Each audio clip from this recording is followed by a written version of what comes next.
Anyway, so they're going to use those two things to help kind of skirmish the flanks, clear the space. Very, very standard stuff, right? Shock obviously should know this, and they should know that they're not really going to be able to fight on the flanks too much. Yes, Sombra is invisible, so obviously Tracer's not going to go straight onto her and kill her. But because we have, one, two, three, where is Fludder? That's back here. Because we have three players that can flank around, it's quite easy for them to find Sombra Translocator, which means that Sombra isn't really going to be doing a whole lot, right? All it's going to take is like one or two fights, this ball going deep and finding the Translocator, and it's going to force the Sombra to stick with the team. She's not going to take as many risks, yeah? So, like, that's where Dragons are going to play, especially on this first map. On this first map, in terms of, like, the mind game, like, for the whole series, we actually do want to see Fate, Lip, and Fleder kind of all taking risks, going deep, and finding the Translocator where they can, right? Just to make sure that Glister is suitably scared, so that, later on in this map and later on in other maps, if they do play this comp more, Glister's not taking as many risks, right? Or sorry, Glister's not taking as many flanks. He's forced to stick with his team. If Shock are forced to stick with the team, what it does is it means that the backline, Lee Jagon, Izayaki, Void, have space to rotate, yeah? So let's say that they clear this area of the map, Sombra's cleared, whatever. So what that theoretically means is Dragons are kind of controlling this type of space, yeah? And the support's probably going to go like round about here because they want to be the longest distance away from these players, broadly speaking, right? Now, if we have control, we clear the Sombra, or we deal with her Translocator enough that she kind of sticks with the team in general. Again, I'm not really talking about this exact situation. What that means is now our backline has space, right? So if Shock go this way, then we can see Izayaki, Lijagon, whatever, rotate this way, right? Or just rotate away from them. They have space to rotate away. Whereas if there was a flanker still hovering around here, let's say there's like a Tracer hiding around here, or like a Sombra's like over here, and like we hadn't scared her enough or something, then it makes it difficult for our backline to rotate away when the rest of the team starts pushing, because they're going to get off-angled, right? So, although these three players, they're not going to be kind of dueling soldiers and ashes and snipers and stuff on the flank. They're not going to be clearing players off the flank and taking duels in that manner. What they are doing is making that space so that our backline has room to rotate, right? So, it might not be super obvious what they're doing at all times, yeah? So that's the first thing they're doing. They're making sure that they have full flank control so the backline can rotate, and so that Shock, when they push, they don't have an off angle.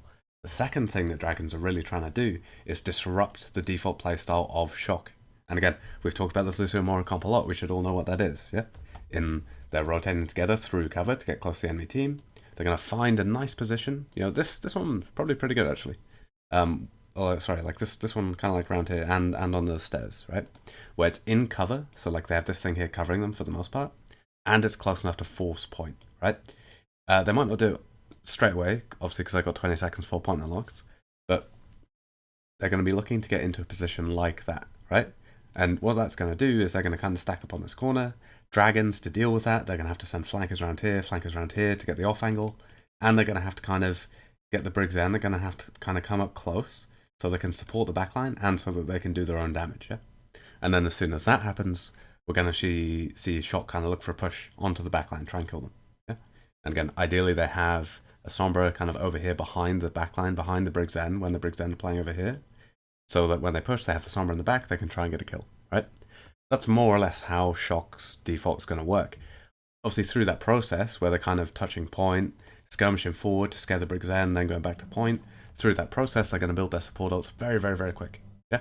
And then once they have the ults, then they can actually commit harder, right? So that's how their default playstyle is going to work. Dragons are obviously going to be trying to disrupt that in any way they can. Usually this is going to mean really aggressive flanks from Fleder, Lip, and Fate. Fate's going to be coming in, he's going to be trying to hit pile drivers whenever the enemy team hits speed boosts, to try and like waste that speed boost as much as possible. Lip's going to be looking for hacks. Lip's also going to be looking to break Monkey Bubble really quickly. Remember too, probably one of the main things that really enables Shock's comp is that Monkey Bubble, right? If we can break that Monkey Bubble really quickly, then he's going to have to jump out, and the rest of the team will have to follow him, right? If we can break that Monkey Bubble quickly, it means their DM is getting used quicker, their heals are getting used faster, yeah? We can force out the Fade, we can force out the Wraith from the Reaper, yeah?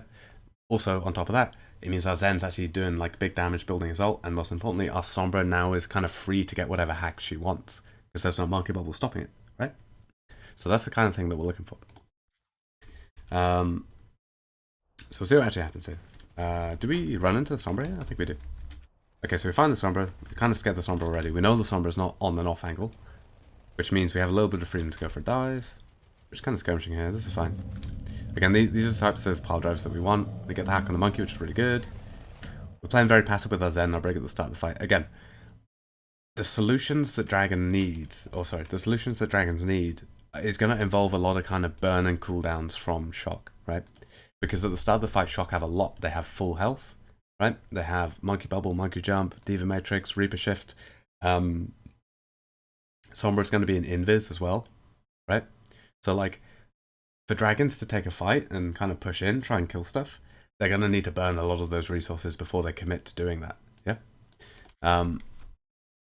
So, especially in first fight where they don't have the ults, then we're going to see them play like a little bit slower, right? Now that they've found the Sombras, this is really good. So they found the Sombra. Again, not the easiest flank for Sombra to take here. You know, lots of spam coming here, lots of easy ways to cloak the Sombra. Now that they cloaked out Glister, now the Zen can play more aggressive, because he knows that if a speed boost comes in, there's going to be no Sombra flank, right? And if there's no Sombra flank, then he should be able to get away pretty easy, right? So now we should see the Zen play more aggressive. So kind of dragons in a fairly decent position here. It's gonna kind of, we're gonna be looking at a lot of like micro stuff.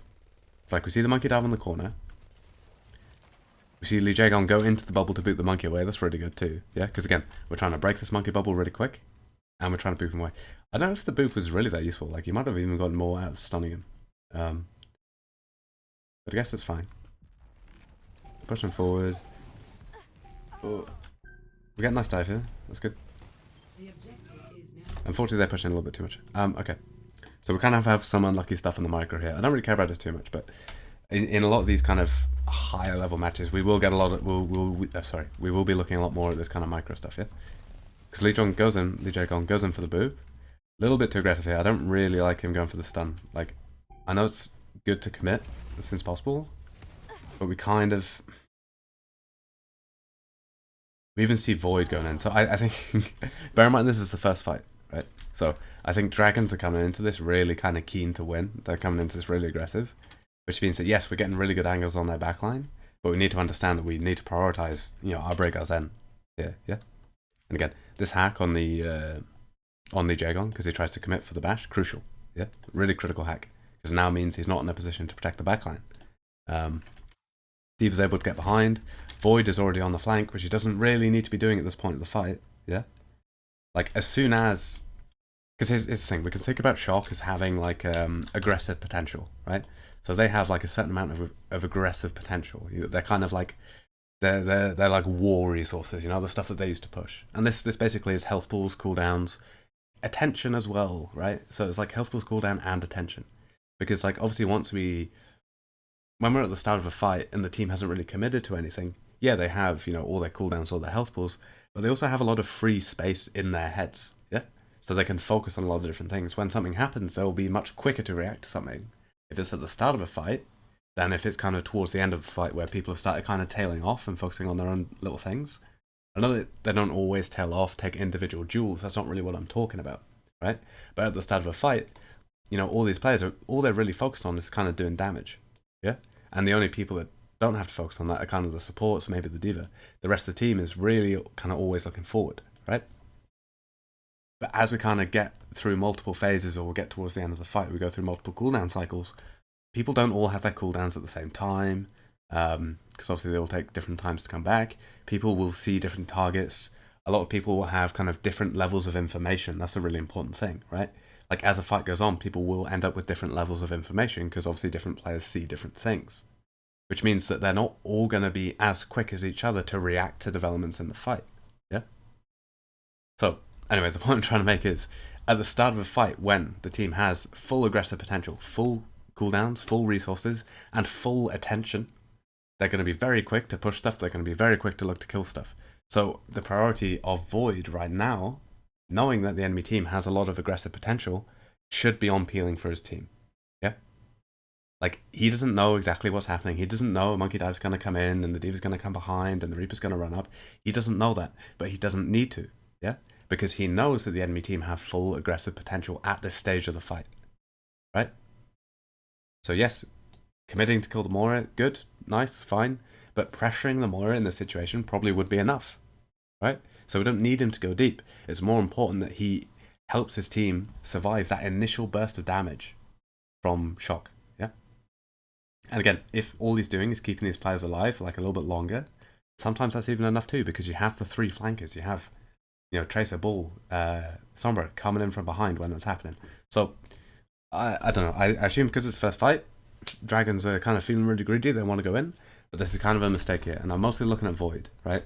Obviously, unlucky Brig with the stun. But I'm mostly looking at Void here, right? Because he doesn't need to trade on backline at this stage of the fight. If it was the next cooldown cycle, and again, this is the point I'm trying to make with that kind of aggressive potential stuff, and especially with the attention stuff, yeah? If it was that kind of second cooldown cycle, where Shock's attention isn't so kind of razor focused in one point, because they all have kind of differing levels of information about the fight. They don't all know exactly where the Zen is, exactly where the Brig is, that type of thing. And they're going to be a little bit slower to react to the targets when they come up. Then Void has a little bit more freedom to kind of do what he wants. But for this first engage, this first cooldown cycle, he needs to be focusing on his supports. Yeah? And again, that's why we see these players die. Right? Izayaki gets the missiles behind him, he gets one shot from Reaper. Even if Lee Jae-gon hadn't been hacked, Pax wouldn't have been enough to save him, right? The only thing that would have saved him would be the Matrix. Yeah? Okay, some small mistakes from Void there. And again, if it was like the second cycle, then yeah, sure, go for the backline, go and fight. But we don't really need him there because we already have 3 flankers, right? It's more important that we're helping him keep our Zen alive, because as soon as that monkey bubble breaks, every Brig stun is a kill, Every Zen right click, like every Zen discord, we can kind of transfer into a kill, right? If our divas with the backline keep them alive. So that's what we want for those first engages. Let's talk about the EMP just quick, actually. Because a lot of people might look at this and I think, oh, like we didn't really transfer the EMP into anything. This EMP, the mines, were, pretty crucial. We'll see if they get punished for using them, but I don't know if they will. Like, the EMP is maybe a little bit of an overcommitment. Kind of unlucky we missed the pulse, right? Like, but the mines especially is very good, because we want to clear the space, we want to take point, right? Because again, like, one of the main strengths of this comp here is that when they have point control, they have so much sustain, so they can kind of chill in these positions and just kind of force it and keep the clock ticking up, right? So it's good for Dragons to cap the point. Now it means that Shock are going to have to go back a little bit, right? And do their own little reset. So yes, Shock are resetting, but it also allows Dragons to reset too. And by reset, mostly for them, we mean they're resetting their health pools and they're resetting their attention, yeah? You see Void's going to be rotating up here, probably covering this right side, then flying back to the team. Gives Tracer a chance to regen her recall. Gives Tracer a chance to regen her recall, get back on the flank. Maybe Sombra starts cloaking, goes all the way behind, right? Those angles that the team is about to take, yeah? Those angles are more important than the ults they used, right? Yes, maybe 3 ults might have been a little bit too much, but the concept's still the same, right?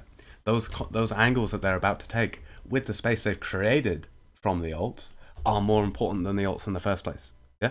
Because we saw them. We saw them use mines, EMP, and we saw them use pulse, but they didn't get any kills, right? Why didn't they get any kills? Yeah, sure, okay, we were using them versus Reaper and Moira, 2 quite kind of self-sustaining heroes. But the reason they didn't get any kills because we didn't have an angle, right? Everyone was engaging from this space. Now, that kind of sounds bad, but it's not really that bad because Shanghai weren't expecting to get kills from them. Maybe the pulse bomb if we hit it, sure, but they weren't using them to get kills. They were using them to clear point, to clear space, right? Because they understand that the angles are more important than the ults, right? Kind of the same way that whenever we're looking at Rhine comp, we talk about how the cooldowns are more important than the ults, right? They're basic cooldowns, they're health pools, Rhine shield, like not so much Lucio Amp, but like Baplam, stuff like that, Matrix and stuff too, right? Like those things are more important than the ultimate. So when we see teams engage using sound barriers or like engage using diva bombs and BAP windows, that type of thing, they're making those types of quick engages so that they can reserve their cooldowns for when the fight starts, right? The same type of thing's happening here, where we're seeing teams use ultimates to clear space and then using that space to take the angles. And the angles, yes, they are more important than the ultimates for a comp like this. You could have 6 ults, no angles, and lose a fight. Or 1 ult and 2 angles, and then you'll win. Yeah. So Even though it seems like a bit of a weird trade, you know, EMP and mines, really strong ults, just to clear point and get space. For this comp, it's what this comp is relying on, right?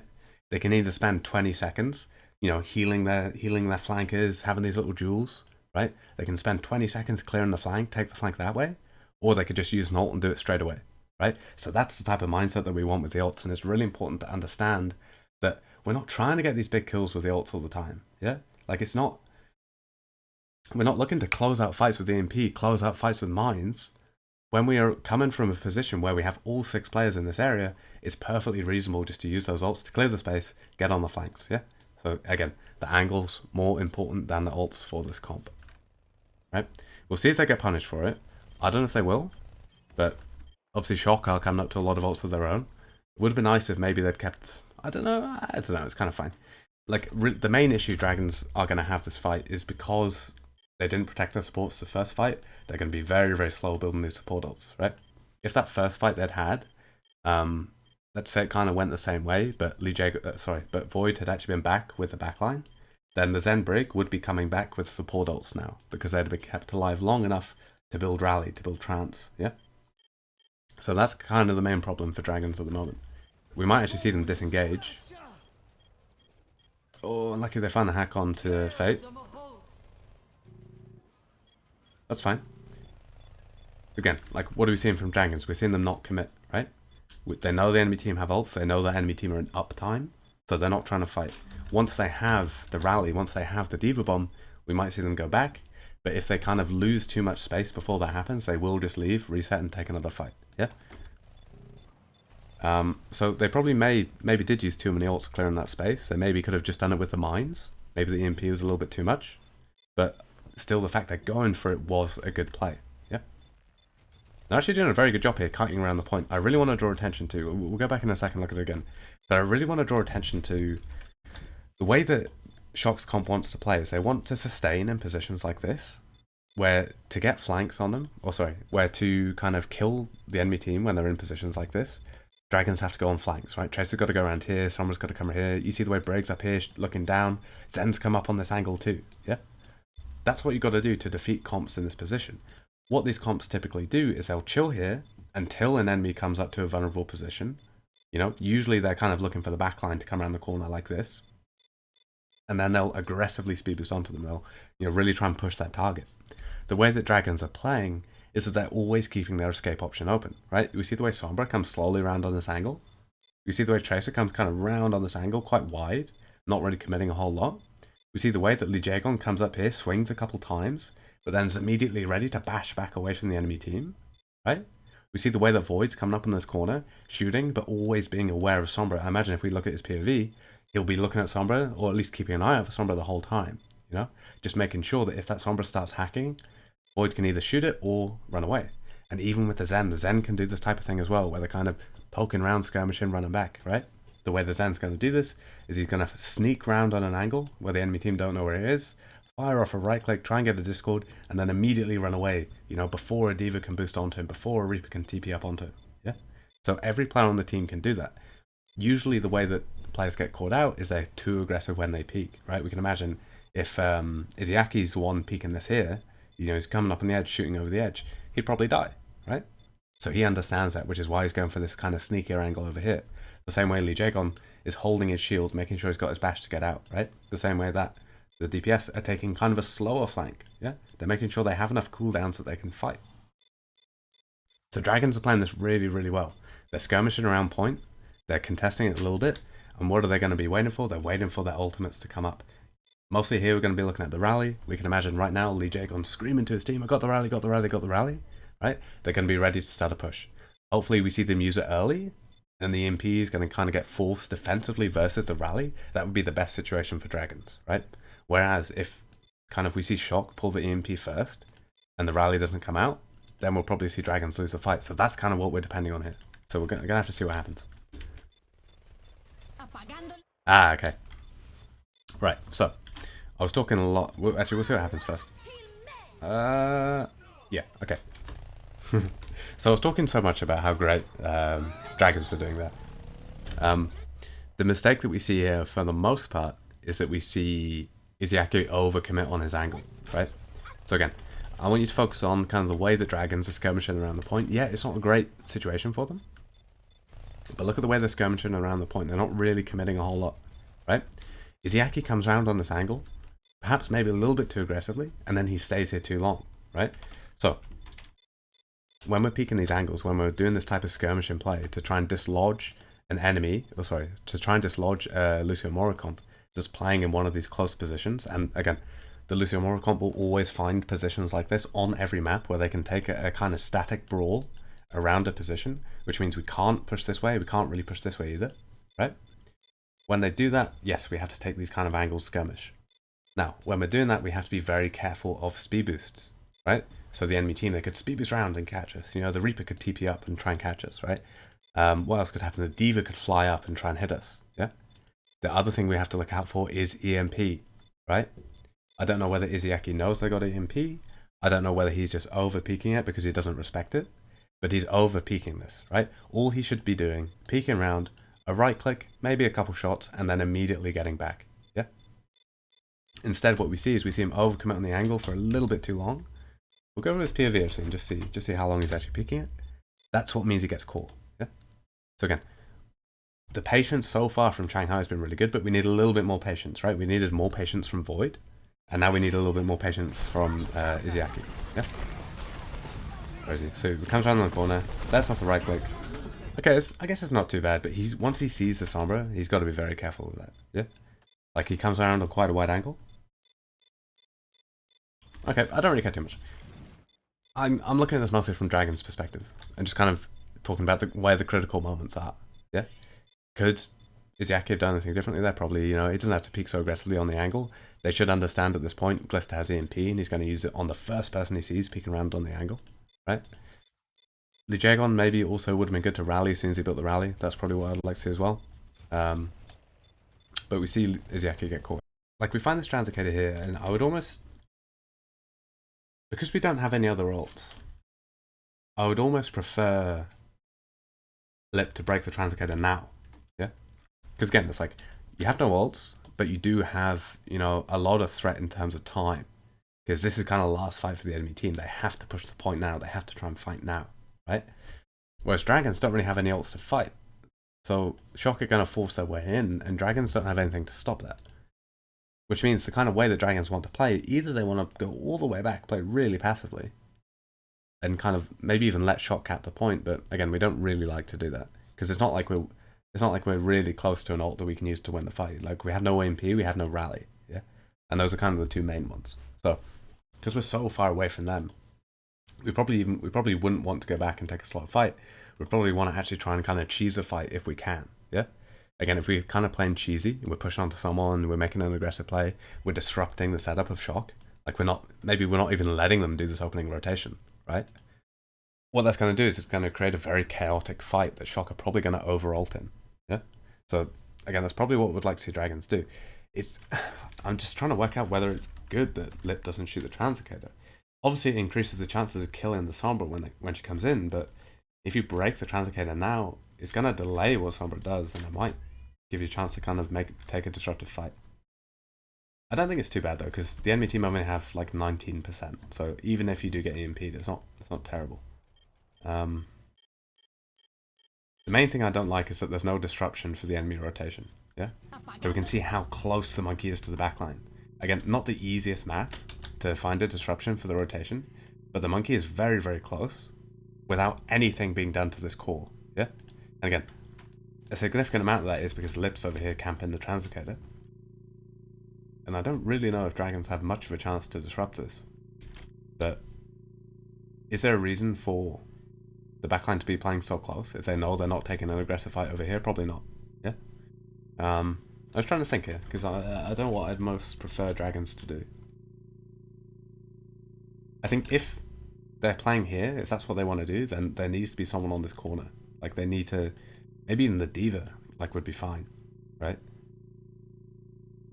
Or if you don't want to play forward, if you don't want to disrupt the rotation, then you need to play over here, right? Like, there's kind of the worst position you've ended up in, where you're close to the enemy team and you haven't disrupted the rotation.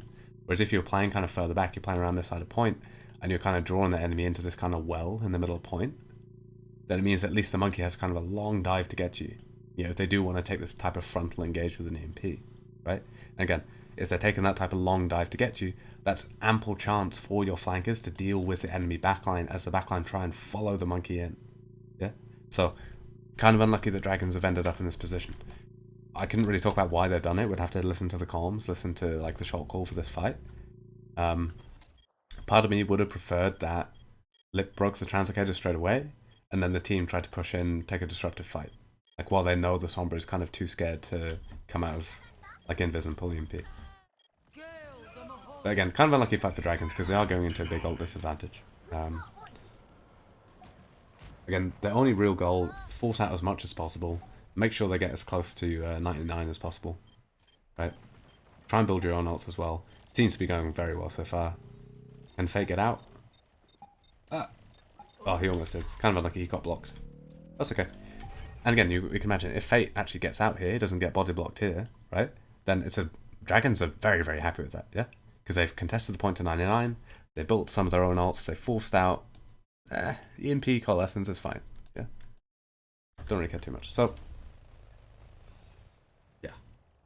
Again, Dragons, a lot of their problems are still coming from that first fight, yeah? That first fight where they didn't keep their supports alive long enough to kind of start the ult cycle, start their ult economy, you know, get it up and running, yeah? Just because they let their supports die immediately. So how are we looking to take space as the Brig's N? We're playing slow, we're rotating our backline together. Scouting, trying to find the Sombra, we don't find it yet. That's okay. They open EMP on point to catch the monkey, which is fine. Diving on the monkey, which is fine. Now, hopefully, we actually see dragons kind of disengage here. We kind of want them to run back a little bit. Really unfortunate the Void gets hacked. I wonder if there was anything he could have done to stop that. He didn't need to fly in there. Okay. Dragons usually very good. I feel like they're kind of very impatient at the start here. Like, I think they're coming in with a lot of disrespect and think they can close fights too quick. Like this is very greedy here, yeah? From Void. To go all the way in onto the monkey, even after he hears the sound barrier come in. Like, he heard it come in, like, here. I know sound barrier's only just hit, but he heard it here, and he knows the sound barrier's coming in. Like, ending his flight, like, yes, he gets hacked, but he was already going to end his flight here, yeah? Which isn't the place he wants to be. He wants to kind of end it here, where he's in a position to back up, right? And using the EMP to force out a bunch of cooldowns, give his team a chance to walk up and build ults, like, give the supports a chance to walk up and build ults, and force out the enemy sound barrier, that's a good enough trade for dragons, yeah? So, if, like, again, like, if Void doesn't get stuck here, they're in a really, really good place. Because they just disengage, take the support ult charge that they've just built, and kind of walk back in, yeah? And if Void's still alive here, do they die to this, yeah, we even see Lee Jaegon, like, walk towards point to try and save him. Yeah. They're still fine, though. They're still fine. Because they are going to take a few fights like this just to bait ults. Again, this is typically the way that we see these kind of 99 matchups go. One team kind of contests the 99, runs out of ults, and then they kind of spend their next kind of run up to 99 while the enemy team cap, just kind of wasting all the enemy ults. And then they should push in once they have all their own. Right now we're coming up to what? Both support ults, Mines, Pulse, Diva Bomb. We would like an EMP if we could have one, but we don't. So, again, not too much pressure. Did we just find the Sombra in pre-fight? Because again, remember, like, the goal of these flankers in the early fight, you know, before... this is really good for Flatter. Did we just find it here? Nice, nice, okay. Again, remember, like, the early fight, the main goal of these three players, even the Diva as well, if, like, she doesn't have to help these two rotate, is finding the Sombra, yeah? If we can find the Sombra can't do anything. And it means that every time the team pushes in, they have no off angle. So this is what we're trying to do. We're trying to find the Sombra. Again, really good that we find the Sombra. She uses... Okay, Lip just feeds. Classic Lip maneuver. But he's back, and the Sombra's still accounted for. And now she's in backline again with the EMP. We get booped out with the mines. Again, we're trying to engage with no angle here, which is kind of unlucky. It means we're going to end up overusing our ultimates from Dragon's perspective, yeah? Because they don't have the time, right? They had the time before in the previous fight, but Lip, he just fucked up and got killed, yeah? Like, they'd already cleared Glister, Lip was in this angle, Shadow was down here, backline was over here ready to push, that would have been a much better fight. But because Lip got killed and pushed out, and then Dragons had to kind of restart their map control, and they kind of ended up all 6 players in this position, it means they have to take this frontal engage with no angle, right? Which isn't the end of the world, but it means that these ults are going to have to do a lot of work, yeah? They're really going to have to rely on their ults to make the space. So we're coming out here. The EMP, pretty good. At least Izaki kind of manages to avoid it. We missed the pulse bomb. Oh no, we hit the pulse bomb. Alright, okay, really nice. Nice Transcendence. Let's see if we can close out the fight when we push in. Who do we focus here? Who do we focus? We're shooting the Reaper at the moment. The monkey is the priority though. Okay, I don't know what Fate's doing here. It's good for Fate to chase, but as soon as he's kind of run out of cooldowns, as soon as the enemy team knows where he is, he's got to move. The only time he can stay in the fight is if there's a Zen brig, you know, just behind him, ready to kill. Yeah. At this point, he should leave, because what have we seen? We've just seen him force. Does sombra get the hack on him now or something? I don't know. At this point, we've just seen him force the fade from the Reaper, so the Reaper's not going to take any risks. He knows the Reaper's not going to take any risks for a while, but Fate's kind of in the same position where he doesn't have any cooldowns either. And again, once the ball's engaged and is in the middle of the enemy team, he's got to leave, because as soon as the enemy team start focusing him, he will die very quick. Yeah. So right now, Fate should be leaving.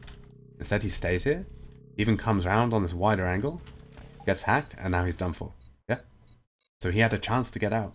As soon as the Wraith got forced from Reaper, he had a chance to get out. And I think in most situations he would. I'm sure that later in the series we're going to see him leaving in those situations instead of staying there. But I think it's just first map. We've seen a lot of kind of impatience from Shanghai, and that's led to them getting punished in the micro, yeah?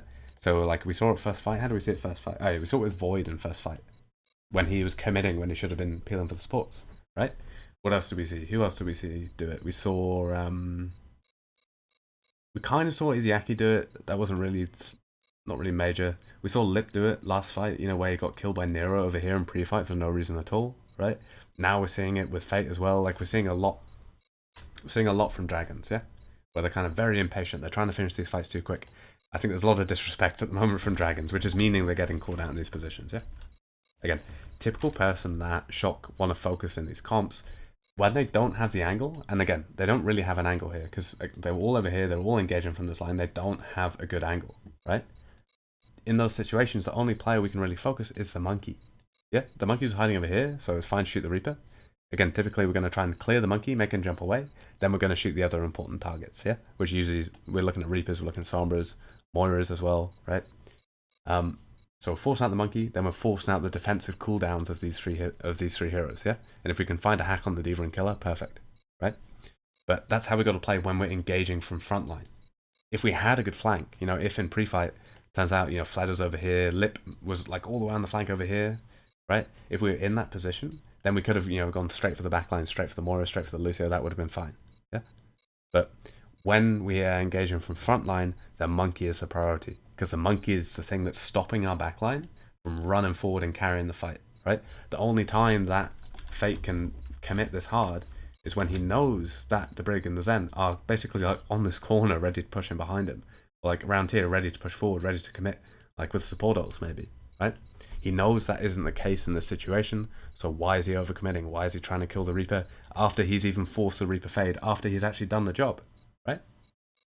So again, not ideal from Fate. I think we're just seeing a lot of greed from Dragon so far. But overall, gameplay's fine. Now what do we want to do? So again, we see this type of cycle a lot, where one team's coming in, using a lot of ults, taking a lot of space, right? Enemy team has to run away. You know, no two ways about it, they're going to have to leave, right? Now, what are we looking at? And again, I think I did a video about this a couple months ago on... I think I called it like fight flow or something, and like we do actually see this quite a lot, right? Shock weren't in a position to contest Dragons straight away, just because Dragons were committing with so many ultimates, right? So Shock back up. Dragons trade their ultimate advantage for a positional advantage, as we can see here, right? They trade it for a positional advantage. Now what are we going to see from Shock? We're going to see Shock try and retake that space, right? How is Shock going to do that with no ultimates remains to be seen, but when it happens, hopefully what we're seeing Dragons set up to deny that retake. Now, what does that really mean? It hopefully means that our supports are in a safe position. Probably maybe Brig up here, Zen up here, might be alright. I don't really want our Zen in the middle of the point. It's not really ideal for him. it mostly means that Lip is going to be ready with the EMP. So as soon as Shock come in to try and retake, we're seeing that EMP committed straight away, right? If Lip isn't ready to EMP them straight away, then we know that Dragons aren't in the right mindset because they're not ready to aggressively deny Shock's attempts at retaking the space, right? So this is the type of flow that we're very used to seeing in these matches, where one team's coming in from a positional disadvantage, using loads of ults to turn that kind of ult advantage into a positional advantage, right, where they're using the ults to take the space, force the enemy team to hide. Then kind of once those ults start to time out, you know, Rally's kind of done, Trance is done, that type of thing. Now that that's happened, we see Shock, who have been kind of reserving their cooldowns, you know, healing up over here. We see them, you know, try and retake that space. How are they going to do it? With no Lucio, no ults? We're going to see, right? They come a little bit slow. Sombra comes up on the angle. See the MP. Do we catch the monkey? I assume we have the monkey. We need to kill this monkey now, yeah? Okay, we do. Nice. This is... We'll see. This, in my eyes, is a fairly comfortable situation for Shock to be in, just because they don't have enough players to contest the off angle, yeah? Like, again, with Shock's team comp, they don't really care too much if there's loads of damage coming their way. Like, damage isn't what kills this comp, right? Angles is what kills the comp, right? Brawl potential is what kills the comp. A combination of angles, making sure that they're grouped up all the time, and brawl potential, meaning that when they actually push onto a target, there's something there to resist them. You know, sometimes it could be a Rhine, sometimes it could be a Brig with Rally. As long as there's something to resist them when they push in, this comp kind of gets annihilated, yeah? But loads of damage isn't necessarily what we're looking for, right? So I think Dragons are going to struggle. I think they are going to struggle because once they make these players hide, and again, these players are going to be hiding all the time, yeah? Because there's an Ashe shooting at them, there's a, what's it called, Echo shooting them, a Zen shooting them. These players are going to be hiding. But then once they start hiding, who takes the angle, right? Who goes round and takes the angle? Is it going to be Echo? Echo can only play that angle if she's got a Mercy, and if it's Echo Mercy going there, Sombra's going to find a hack, the rest of the team's going to go out, you know, the Diva's just going to fly up and kill the Mercy, right? So I think Dragons are really going to struggle here, because they need one of their DPS to take an angle once Shock start to hide, and I don't really think there's anyone that can take an angle. We're also making our ball kind of fight this 1v1 in pre-fight versus the Sombra, whereas before it was kind of a 3v1, and we'll see. Chances are Glister isn't going to be forced to play with the team as much, which means Glister's going to find like far more crucial hacks than we saw in the last round, yeah? Yeah, so Dragons are forced to kind of try and take these angles with the DPS. Yeah, yeah, and then this is kind of exactly what we're looking for, right? So we have the damage in main, so like we have the damage from these players over here, which is forcing Shock to hide, right? So Shock are forced to hide. What does that mean? It now means our Echo's got to go around on the flank with the Mercy to try and get this angle so she can actually do damage.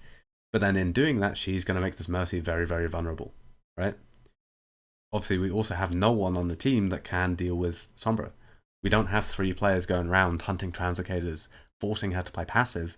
She can kind of do whatever she wants, right? So it's quite easy for her to actually catch this hack on the Mercy, and we'll see if we get the kill. I think we might do, unless we can like get like a really good harmony onto Lee Jagon. I think we might see this kill here. Yeah, he's done for. So that's how Shock are going to play versus Mercy comps, which is why I don't really like Mercy comps versus Shock's comp too much. Pharmacy can work really well, mostly because Pharah's always much higher in the air, and also Pharah does enough damage that kind of Shock are a little bit scared of peeking. You know, Pharah's a little bit better versus Sombra as well in some cases, just because one rocket can really fuck her up. And also Barrage, very, very good versus comp, yada yada, whatever, right?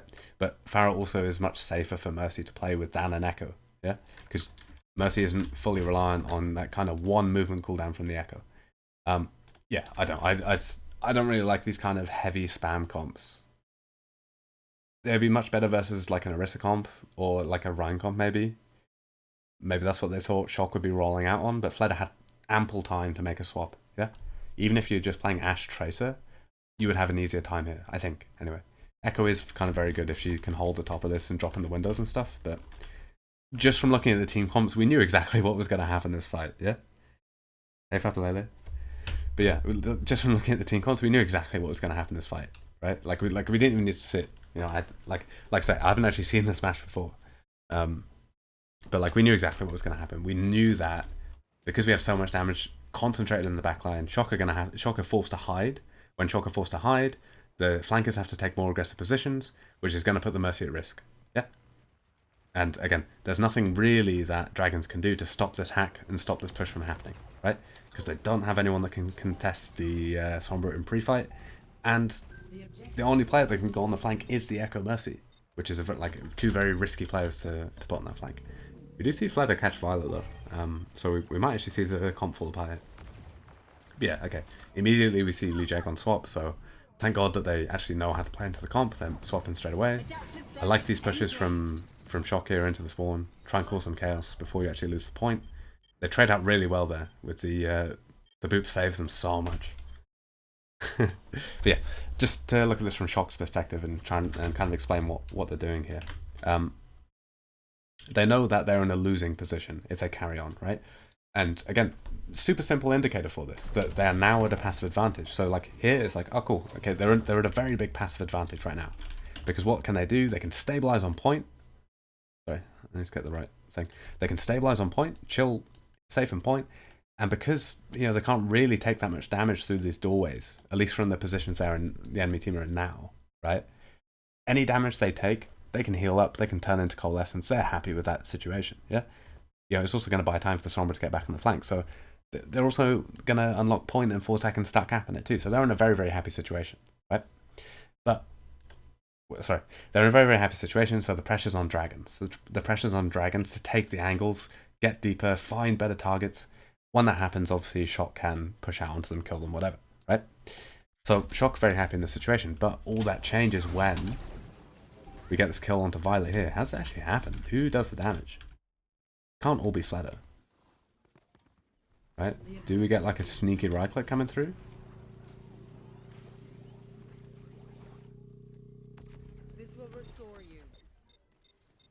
Is it a shot from the Ash here or something? Oh, we get like a boop. Get shot from Ash, I think. I don't know. Do we not have Fade? I don't know. I think Violet's just making mistakes here. I don't really care too much about why it happens, right? The point I want to make is like as soon as they lose this pick, they realize they can't wait because they no longer have anyone healing up, right? They no longer have that coalescence that they can rely on in about 10 seconds time to push out and get a kill. So what do? They push out straight away as soon as they cap the point. They chase, yeah, which is really, really good. It's exactly what we want to see. And they find the hack as well, right? So they find the hack in the Diva, they push out straight away, right? And this is exactly what we want to see because they know that they're going to lose an extended fight, so they take a risk. They take a risk to try and kind of trade some picks. And they get 2 great kills here, yeah? 2 great kills here. 3 great kills here, right? And I think we're about to see this boop as well.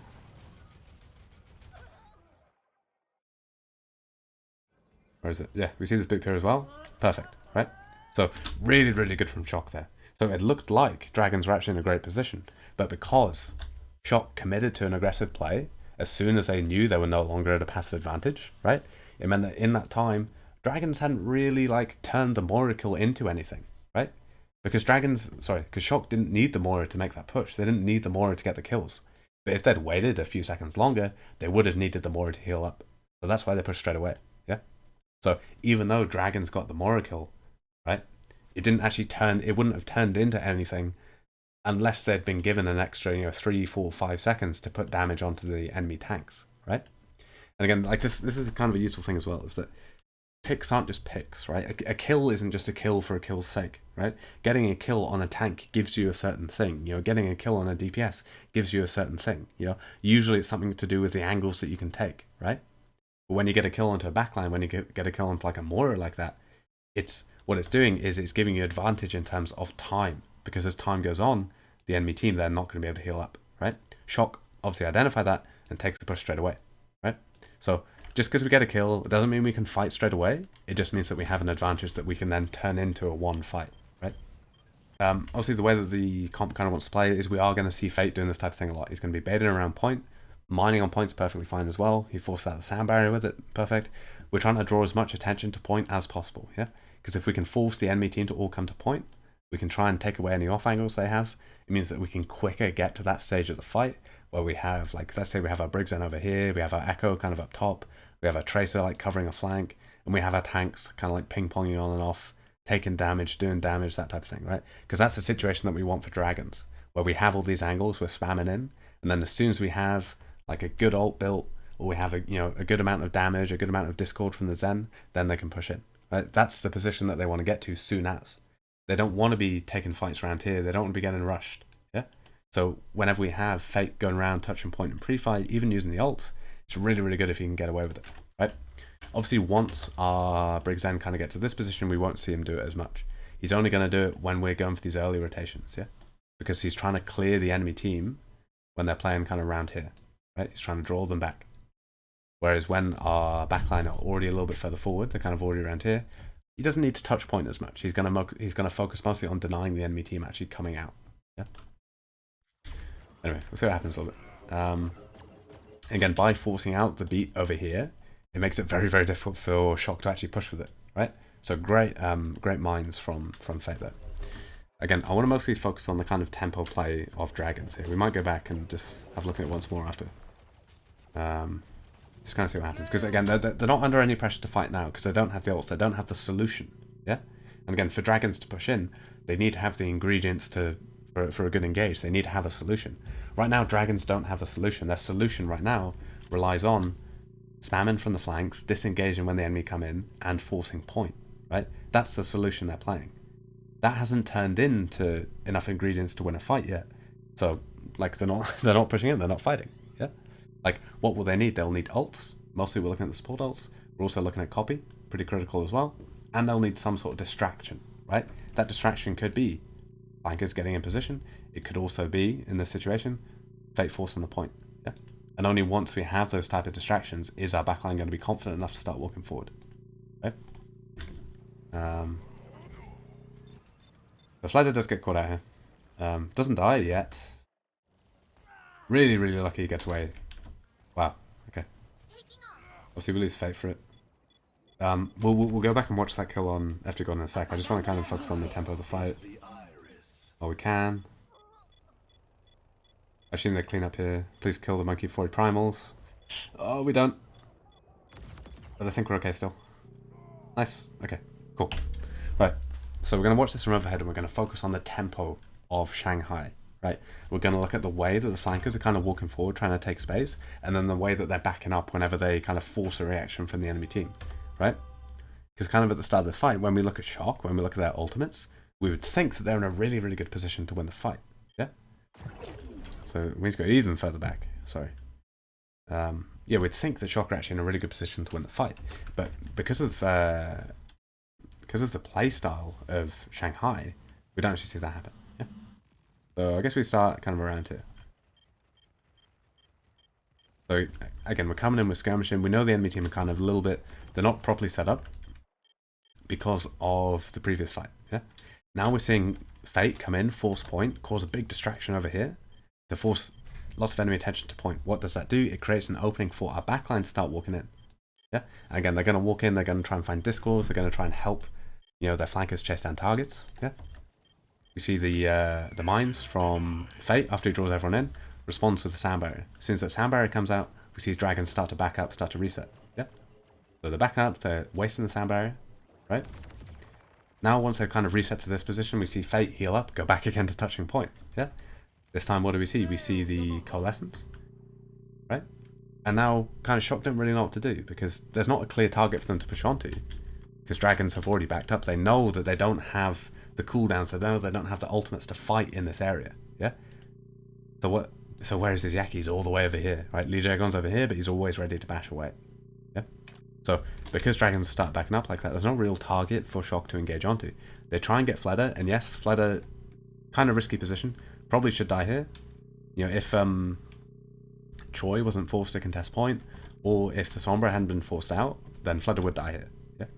So he's quite lucky he gets away.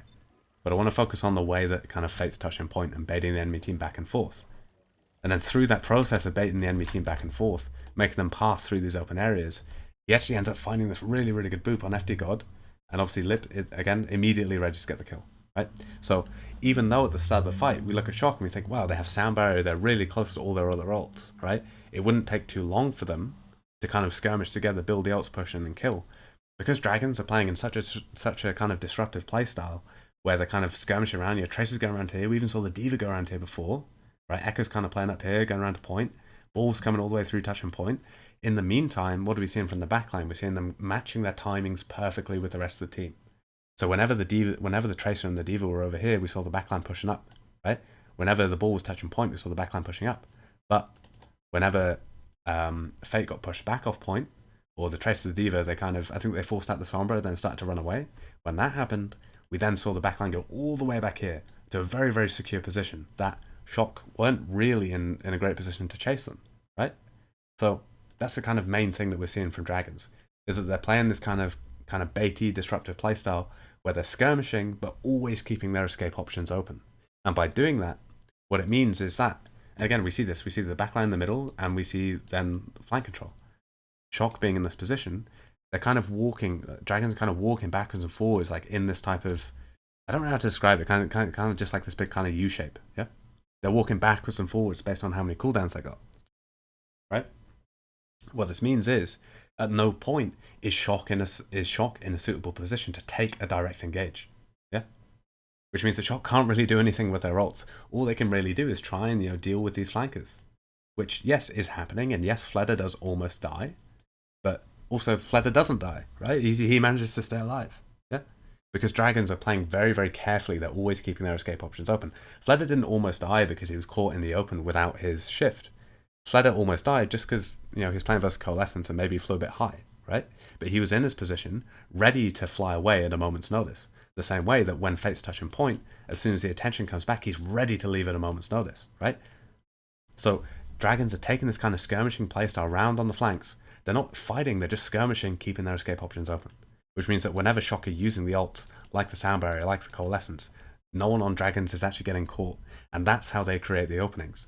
Because through that process of baiting the enemy team back and forward, wasting the enemy ults, at some point, it's just kind of end up that Dragons are the ones in control of enough angles, and they've kind of baited the enemy team back and forth, wasted enough time for them to build their own ults, that they have enough ingredients to commit to a fight. Yeah? So I know this kind of looks like a lucky kill we got an FD God here, but that type of kill is inevitable, right? If an attacking team of Brig Zen is playing in this playstyle versus a Lucio Moricom, and that's the real thing I want to focus on, yeah? Like, this type of kill is inevitable if Dragons are playing in this playstyle, and most importantly, contesting the enemy Sombra, right? So we'll go back one more time.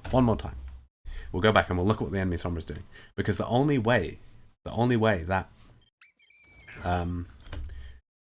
Shock can get away with pushing the enemy team with ults when Dragons are playing in that playstyle is if they have a good Sombra off angle, right? But they didn't. So let's focus on Glister. Let's see how Glister gets pushed out. Oh, we get a nice whip shot from Li Jaegong initially. He teleports over to the right.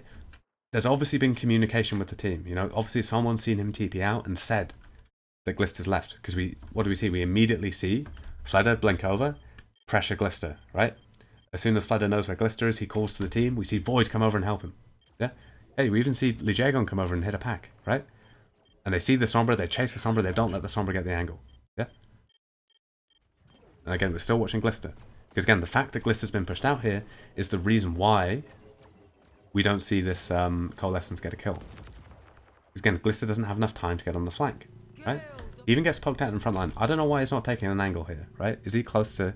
I guess he's fairly close to EMP and he wants to hit the... he wants to hit the Diva for it. But if Glister had used that time to set up an angle, maybe even gone over here, like, I know he doesn't really know what's going to happen in the fight, but he doesn't want to be here. He knows he can't go this way because the Tracer's here. So why not go around on this angle, try play here, maybe even walk up this way? Yeah?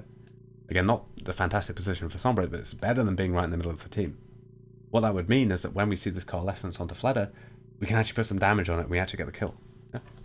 So again, the fact... Oh, yeah, so Glister just gets pushed out in front line by Fleder, in fact, right? By the threat of Fleder's damage, which means that Fleder's able to survive, right? So I know we've talked about this a lot, but I really want to draw attention to the way that Dragons are playing.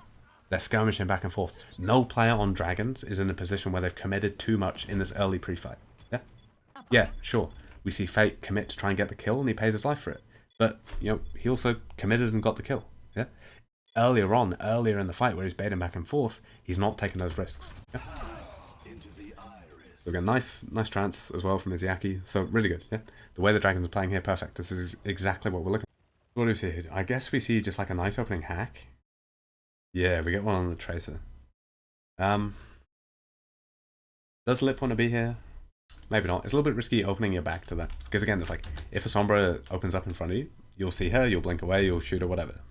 But if a Sombra's behind you, you won't react to it in time. So when we're taking positions in pre-fight and we know that the Sombra is looking for hacks, usually on kind of flanking targets, standing right here is probably not where Lip wants to act. So I don't like that Lip gets hacked. The rally, perfect. You know, we need to respond to this trace getting hacked. The EMP copy is fine. Lip kind of ends up going a little bit deeper than he wants, and he gets booted back. So, sorry, not Lip. Lijiekon really gets done dirty. He gets hit by like 3 boots, and ends up right in the middle of this pulse bomb. Oh, sorry, right up in the middle of this reroll. We even see Lip go for the pulse bomb. Great eat from Choi. So really cool stuff going on in the micro. Choi doing God's work here, because we just saw him boop Lijiekon in. Right, he booped Lijiekon in, into the reroll, and then he ate the pulse bomb that would have stopped the reroll from killing Lijiekon. So God's work from Choi. Really happy with that. Yeah. What do we see now? We're seeing Ladder kind of run in, just get domed by the. It shouldn't really happen from him. Kind of seeing, yeah, a few little mistakes there. It's overcommitting a little bit. I think. Oh, we just kind of see them fall apart. I want to try and find like the most critical part of it, because obviously Lip getting hacked isn't great, but let's try and talk about like the kind of micro of the fight after that, because it's kind of useful. It's kind of fun to talk about that when we can.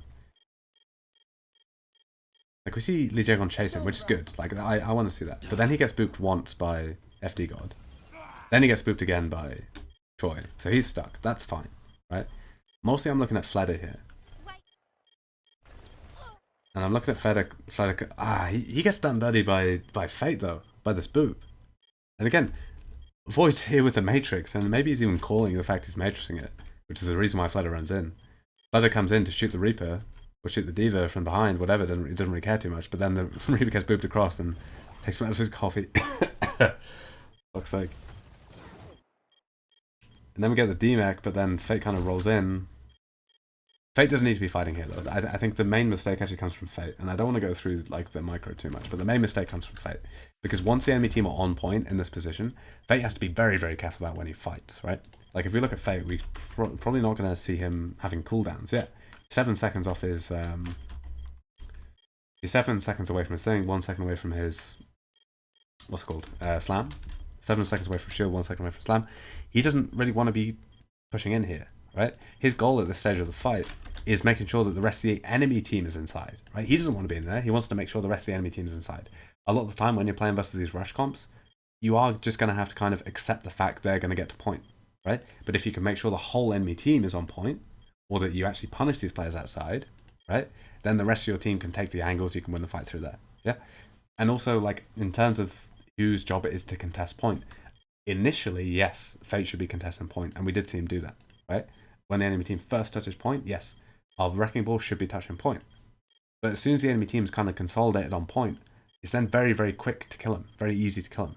And at that point, we kind of then see our Tracer take over or our Diva take over, right? So again, he overcommits here, kind of dies for it. And had he not overcommitted there, oh no, we messed up the bomb as well, kind of sad. Had he not died there, we would then see him outside of point, clearing the Sombra, shooting this Diva, maybe, or maybe the Diva's forced to stay inside point. And had we seen that, and then we'd seen Void actually kind of drop the bomb inside, rather than just kind of perch up here, it actually hit it inside, then who'd we have on the outside? We'd have what? We'd have our Echo over here, Tracer over here, Zen over here, our Ball over here, forcing the whole of the enemy team into the point, right? Forcing the enemy team to go inside, and then we'd see the Diva bomb land from the roof. So we had a lot of micro things going on there, and we would have had a really, really nice play from Dragons had the bomb gone in and had Fate not overcommitted on point. Yeah? So again, I want to go back and just kind of point out exactly the moment I'm talking about. Because we almost had like a really, really nice play, like a proper fucking like highlight play. There, yeah? We see the unlucky boot, then we see Fate come in, and again, yes, this is what we want to see. But then when he comes back here, I know he's kind of trying to get the kill on the Diva. That's fine.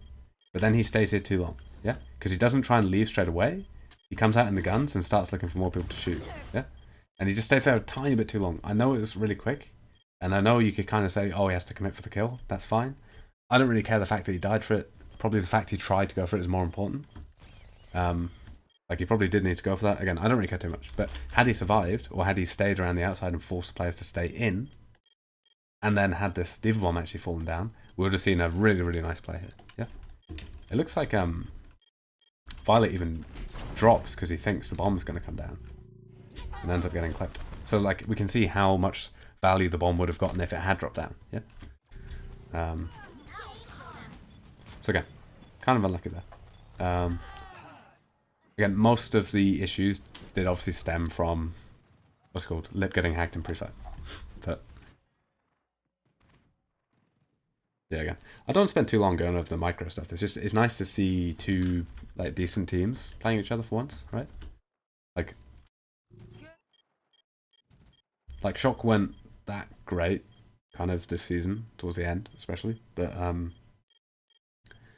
I guess they had a little bit of a resurgence towards the end, but like these are two like good teams, yeah. Were we in a position to stop them touching point?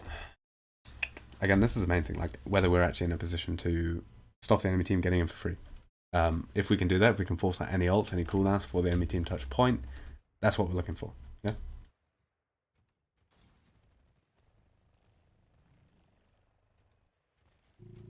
Okay, this is better from Lip because we see him actually moving around. Enemy team touch point.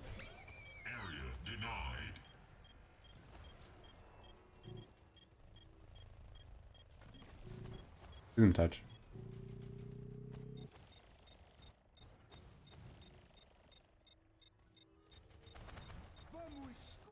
Come on. Wow, okay. So again, we're seeing actually a very good example of the default of the Lucio Moira comp, yeah?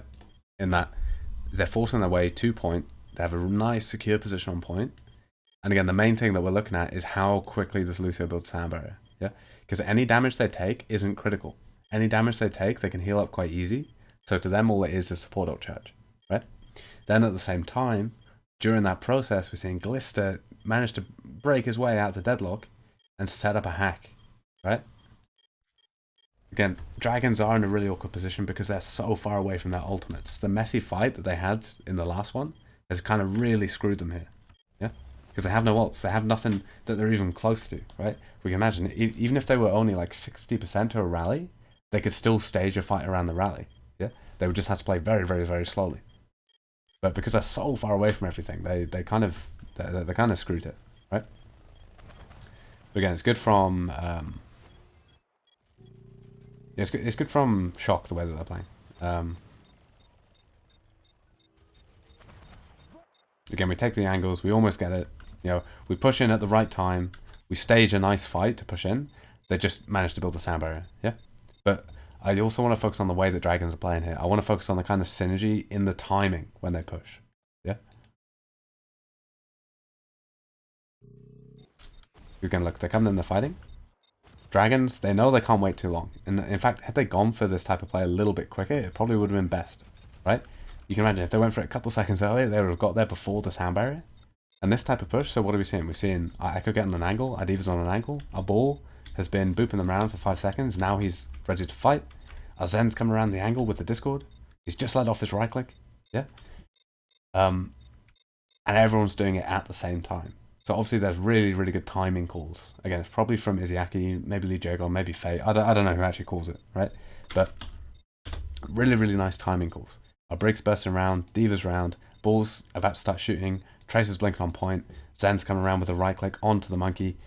It's all happening at the right time, yeah? Unfortunately, it's just a little bit too late because FTGod's already built his sound barrier, yeah? We can see we almost managed to get the monkey. And had this sound barrier not come in, we would have killed this monkey, yeah? Obviously at the same time, Glister's managed to get out, found the hack on Flutter.